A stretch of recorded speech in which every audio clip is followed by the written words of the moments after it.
si te quieres. No, está bien. No, mejor que tú te veas más alto. Tú eres el invitado. Ah, bueno. Porque estaba como atrincherado. Sí. Eso es como la guerrilla.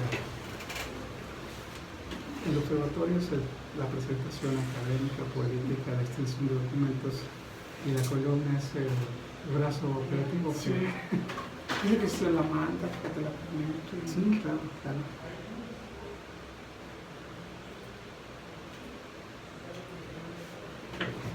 Claro, entonces, pues, pues,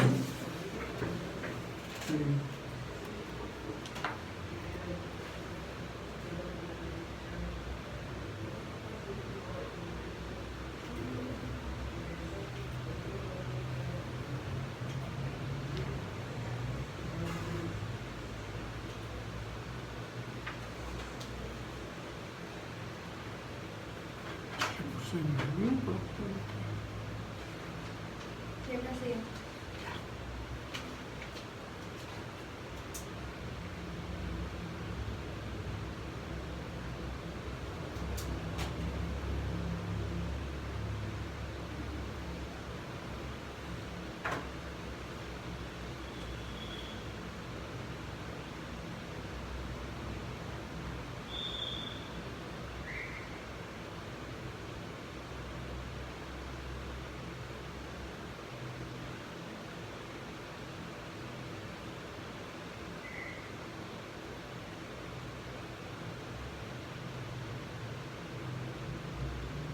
Entra en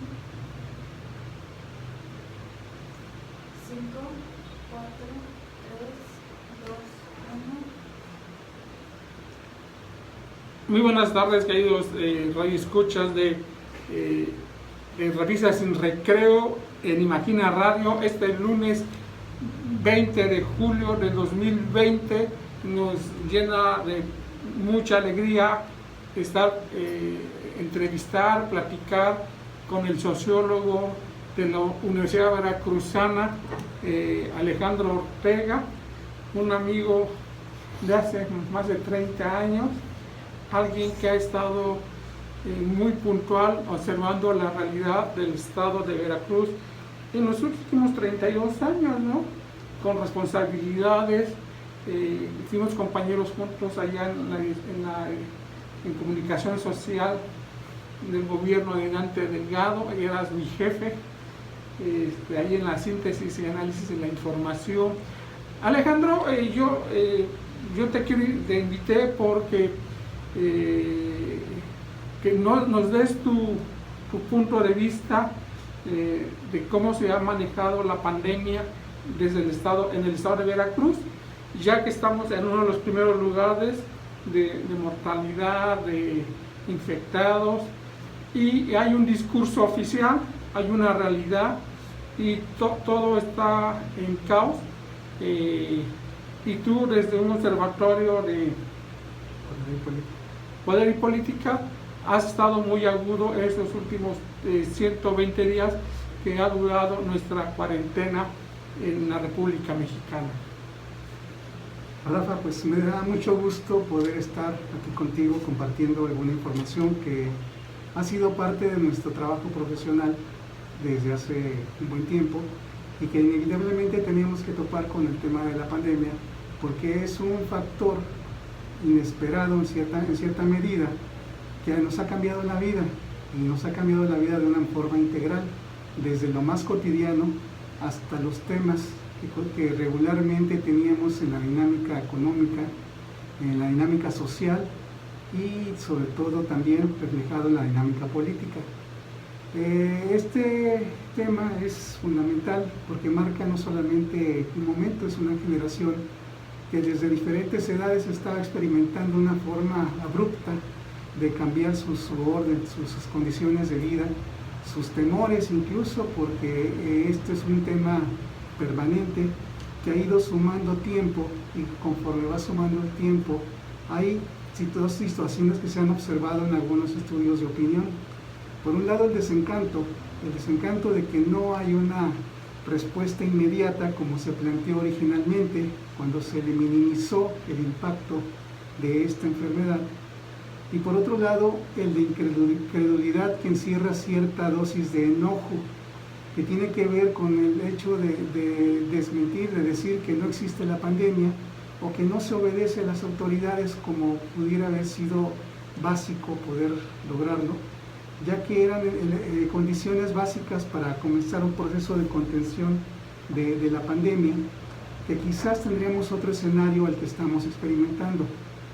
Un punto central de esta experiencia es que no es un tema nacional ni local, sino es un tema global, es un tema mundial, en donde podemos encontrar experiencias de contención de los diferentes estados que ya han enfrentado esta situación de pandemia en diferentes dimensiones y bajo diferentes circunstancias.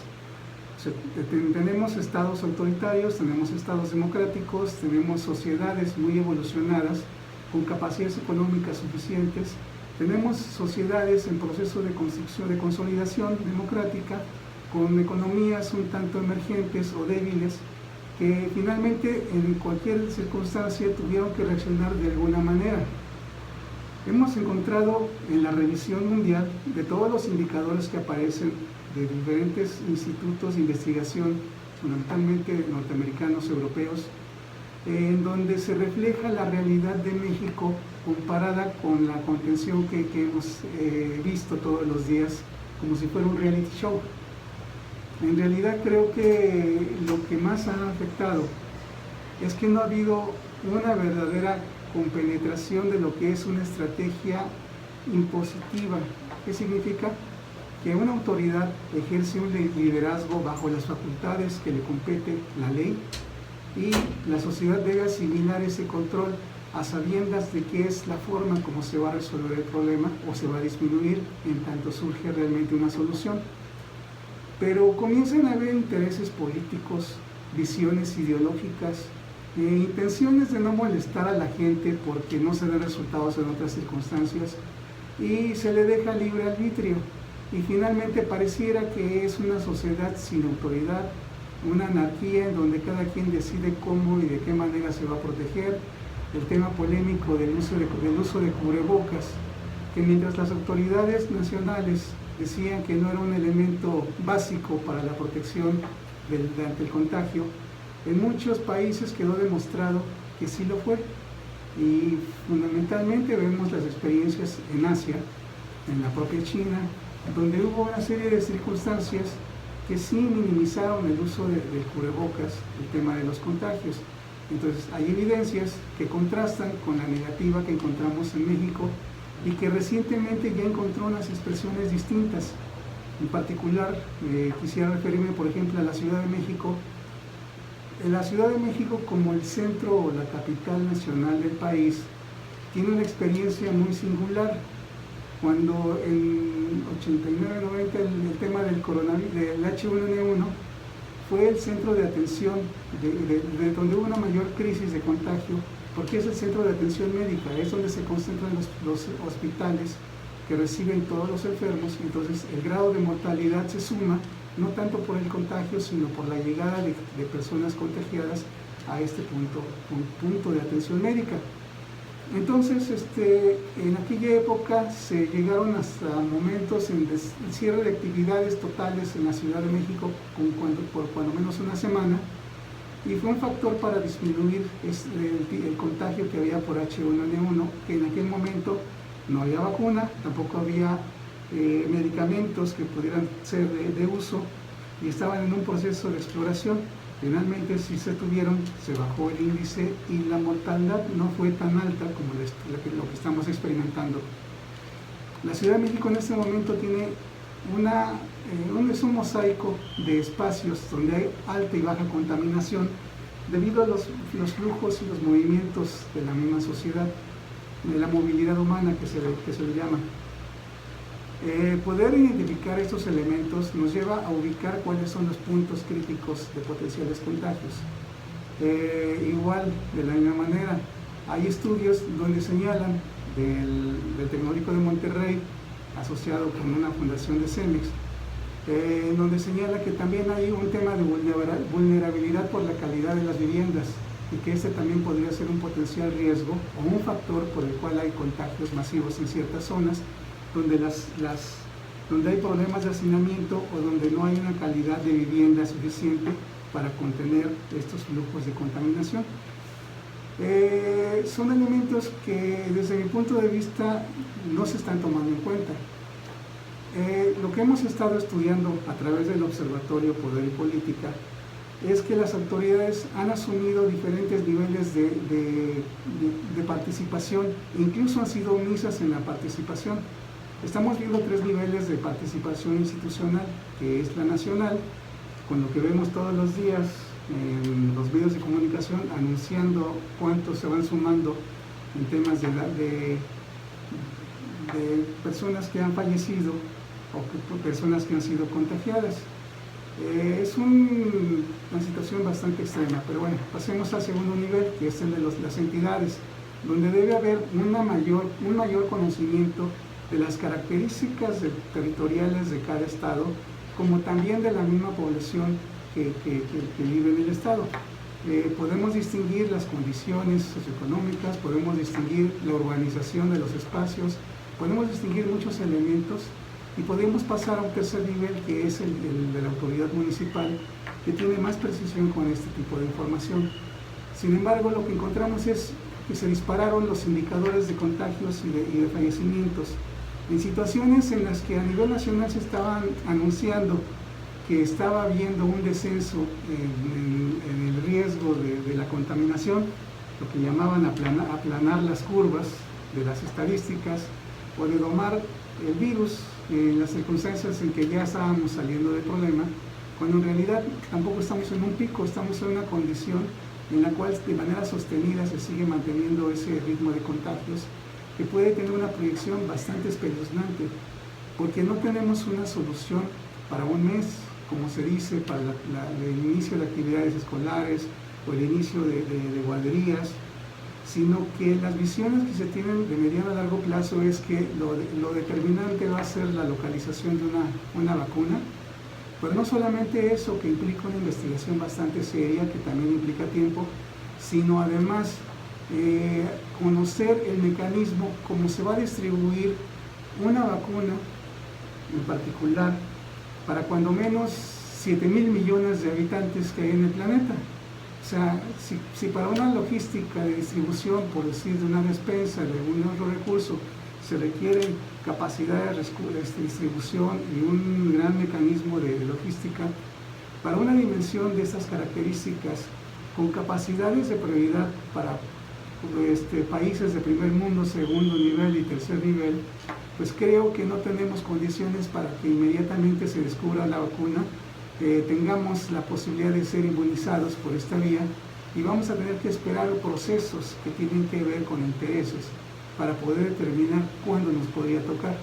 Entonces, los plazos que se ven en esas circunstancias no son de un mes, 2 meses, podrían ser más allá del segundo semestre de este año, y todavía podríamos tener en nuestra vida cotidiana la presencia de la pandemia, y no podemos más que especular cuáles son las circunstancias en las que podríamos estar enfrentando situaciones de mayor complejidad.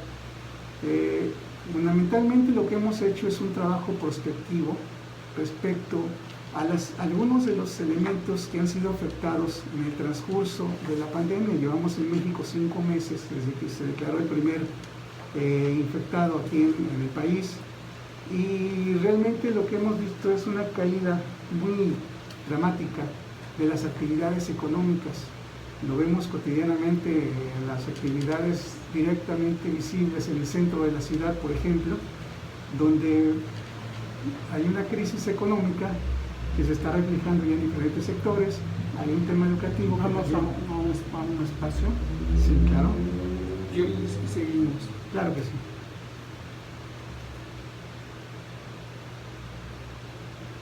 Pues nosotros vamos a seguir grabando. No, está bien. Esta es la máquina digital.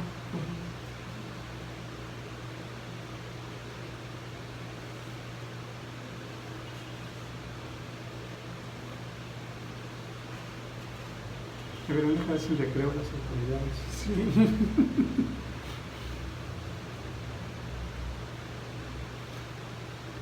Sí, se cerró la Alegra, todo lo están haciendo desde la casa. ¿Ya viste Califato? No, En Netflix, no, también la serie. sí.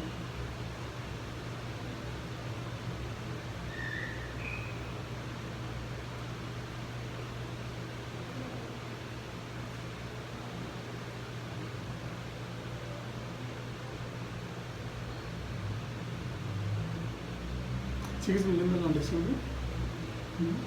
¿Por el teatro? No, yo vivo acá por el Semillero. Por acá vivía tu mamá, ¿no? Sí. Sí, muy bien, muy bien.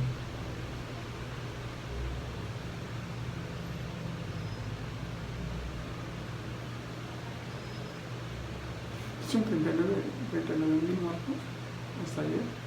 Básicamente estamos en esa tendencia. Y son un muerto por cada 2 minutos. No sé, porque pueden ser al mismo tiempo. Pero sí, un promedio podría ser. El tema también es la credibilidad de la contabilidad, Sí. porque ellos también manejan un margen de error, así como en las encuestas. Y, por ejemplo, ayer le sumaban prácticamente 2.000 muertos más, o sea, de 38 a 40 y tantos mil, como el posible margen de error a nivel nacional. El otro problema de aquí de Veracruz es que el comité de atención de... Sí, vale.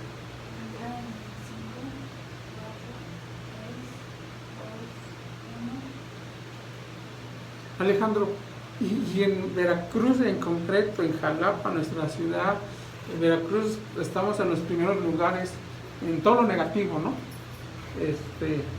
No estamos en primer lugar en lo positivo, sino en lo negativo. Inclusive el propio secretario de gobierno en este momento está internado en una clínica por COVID.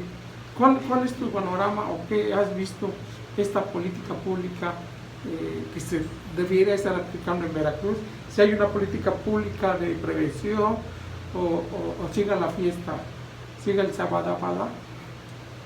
Sí, mira, lo que nos llama la atención es que no hay realmente una política establecida que marque conductas respecto a las actividades.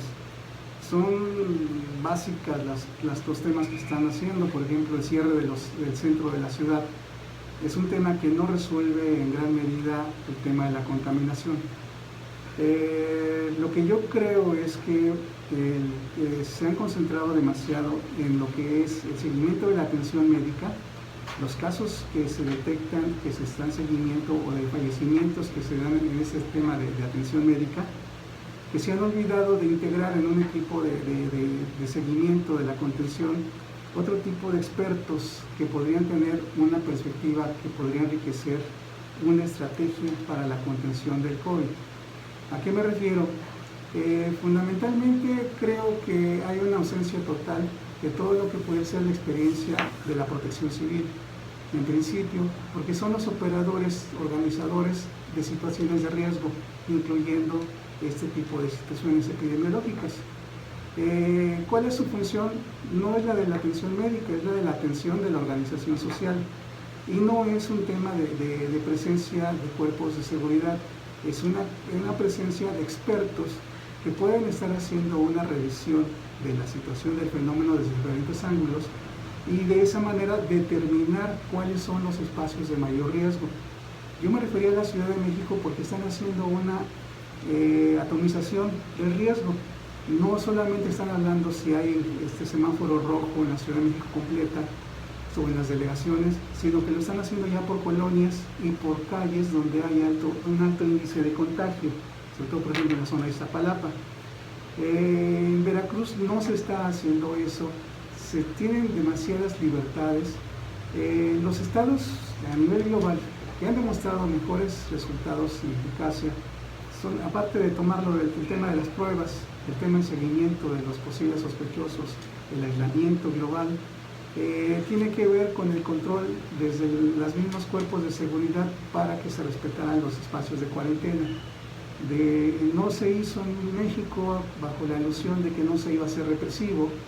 Digo, no ser represivo si lo que se está defendiendo es la vida colectiva, no la vida de los gobernantes.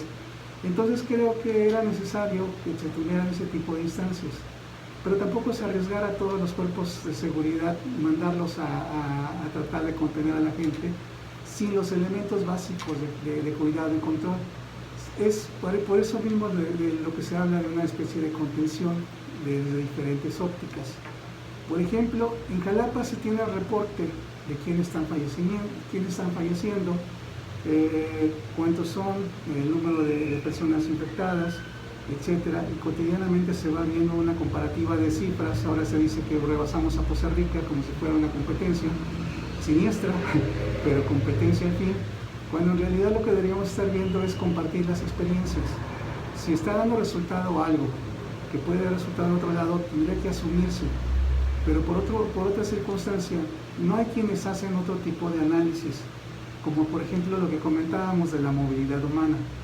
El caso Jalapa, tenemos rutas de movilidad humana muy específicas donde puede haber altos riesgos de contagio, y tenemos zonas donde pudiéramos sospechar que hay alto contagio, por ejemplo zonas como el centro del comercio, pero que no son de un contagio mayor, es un contagio medio. Hay zonas de las ciudades donde puede haber colonias donde se haya contagio, y por ejemplo aquí Jalapa es una zona conurbada con una serie de municipios que dependen de la economía local. O sea, por ejemplo, comentábamos en alguna ocasión de Acajete, no tenía hasta hace unos días reportes de contagios, pero la mayor parte de la población hace sus actividades en la ciudad de Jalapa, utiliza recursos como el transporte, trabaja en diferentes espacios y también se educa en diferentes niveles. Entonces, no es que no haya contagios en Acajetes, lo que pasa es que finalmente pues no ha habido de la desfortuna de que tengan el traslado de esos contagios por cualquier circunstancia que no se ha explicado. Pero si fuera un elemento positivo, tendría que tomarse en cuenta como referente para que otros municipios conurbados a Jalapa no estén llevando contagios hacia sus propios lugares de origen. Este tema de movilidad es uno. El otro asunto es valorar lo que hace la política y lo que está haciendo la estrategia, por ejemplo, de los gobiernos municipales. Más bien están escondidos, pareciera que están en cuarentena y solo anuncian algunas acciones que son parte de un protocolo, pero que tampoco tienen una cuestión básica de llevar una revisión de contabilidad de ascenso o descenso de los riesgos. Entonces, pues básicamente se está conteniendo el comercio, pero no se están conteniendo otro tipo de acciones que pueden ser de alto riesgo. Alejandro, siempre es un placer escucharte. Sabemos de lo riguroso que has sido como observador, una gente que ha trabajado en estas líneas y que es puntual en este momento de pandemia. Hay muchísima información en Twitter, en Facebook, te mandan en WhatsApp, oraciones, medicamentos, estadísticas, la conferencia de Gatell en la noche. Yo al único que le pongo atención es la cifra de muertos. Ya 38,000 el día de ayer, y eso alarma. Y bueno, quedan los micrófonos abiertos de Radio Máxima Digital para otra invitación y a ver cómo va el observatorio. Y te agradezco de todo corazón que nos hayas acompañado esta tarde del 20 de julio del 2020. Pues, igualmente les agradezco mucho su atención. Creo que es un espacio por donde se pueden dar a conocer algunos aspectos concretos. Hay mucho que discutir sobre el tema del COVID, no solamente es alarmar, sino orientar con algunos aspectos centrales. En el caso, por ejemplo, de la educación, hay muchos temas que tratar aquí adelante. Ok, pues hasta pronto. Ahora también los saludos y todo ha cambiado. Muchas gracias. Se despide de ustedes Ángel Rafael Martínez Alarcón y nos vemos el próximo lunes.